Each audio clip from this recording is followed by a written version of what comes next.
ఒకప్పుడు సింధు పేరు చెప్తే బ్యాడ్మింటన్లో మెడల్స్ రికార్డ్స్, ఆమెకు సాగిలపడని బ్యాడ్మింటన్ టోర్నీనే లేదు, ఆమె ప్రతిభకు వేదిక కానీ సూపర్ సిరీసే లేదు. అలాంటి సింధు కెరీర్ ఇప్పుడు ఆల్మోస్ట్ ఎండింగ్కి వచ్చేసిందా?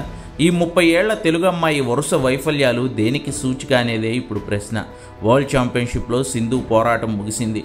వరల్డ్ నెంబర్ 2 ర్యాంకర్పై గెలిచి మొత్తానికి ట్రాక్లోకి వచ్చింది మళ్ళీ సింధు అనిపించిన క్వార్టర్ ఫైనల్స్లో ఇండోనేషియన్ ప్లేయర్ కుసుమవర్ధనిపై ఓడి టోర్నీ నుంచి నిష్క్రమించింది పివి సింధు.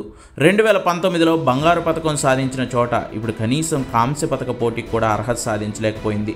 ఇదొక్కటే కాదు, ఏడాది ఆడిన 5 సూపర్ సిరీస్ టోర్నీల్లో సింధు కనీసం మొదటి రౌండ్ కూడా దాటలేకపోయింది. All England Open, Swiss Open, Indonesian Masters, Malaysian Masters, Japan ఓపెన్లో మొదటి రౌండ్లోనే ఓటమి చెందిన సింధు చైనా, ఇండోనేషియా, సింగపూర్ ఓపెన్లలో రెండో రౌండ్లో ఇంటిదారి పట్టింది.